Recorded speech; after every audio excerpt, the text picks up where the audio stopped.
if you want her to put this behind her, and by this, I mean a history of being abused, neglected, brutalized, whatever she perceives to be her experience as a child. And let me tell you, perception is reality. You know, you may debate some of the details about what happened, but you've even acknowledged to us that most of what she says is accurate. Sure. There may be some little details here or there, but you've acknowledged that most of what she has reported to us, we asked you about, and you said yes. Yes. It was wrong, but that is an accurate accounting of what happened during that time period. And it was wrong, and I shouldn't have done it, and I'm sorry, and I've told her I'm sorry. But I'm going to tell you what it's going to take for her to put that behind her.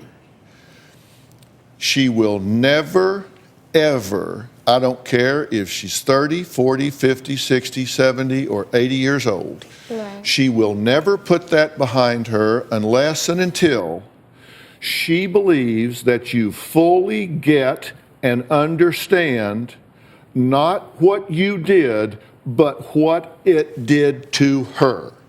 Until she fully believes that you get, understand, appreciate, and are empathetic with what impact it had on her as a child, until she knows you get it, that you get what it did for her to stand there and look in a mirror and have to say to herself, you are ugly, what it meant for her to have her hair cut off, what it meant for her to have the things said to her that have been said to her, until she fully understands that you get what that did to her and say that is what you are sorry for.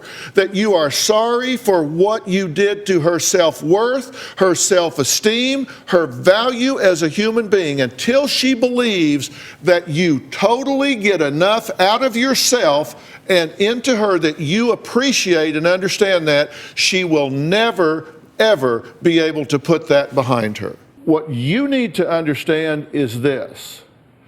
You want her to do that. What you have to understand is you don't need her to do that. You don't have to have that in order to be okay. You want it. Anybody would want it. Everybody wants it for you. But she may not have the capacity to give you that. It's like if you were sitting here waiting for me to give you your car keys. I don't have them. I can't give you what I don't have. She may not be able to give you what she doesn't have. You can't give away what you don't have. And if she doesn't love herself, if she doesn't have enough regard for herself, enough love for herself, you can't give away what you don't have. She can't give you what she doesn't have. And you may spend the rest of your life waiting for her to give you something that she doesn't have to give. And that would be terribly tragic. At some point, you just have to decide, you know what? That just may not be part of my existence.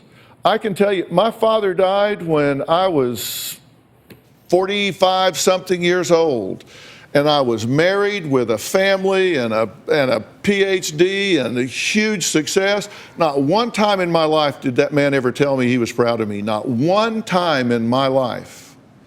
I graduated #1 in every class I'd ever been. I was captain of every team I ever played on.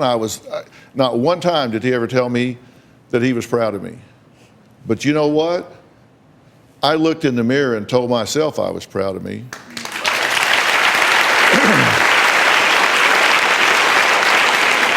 And I surrounded myself in my life with people that did. I married a woman that every morning I walked out that door knowing that woman was proud of me, and walked back in that door every night knowing she was proud of who I was and what I was doing. I surrounded myself with people that gave me what I needed to be okay.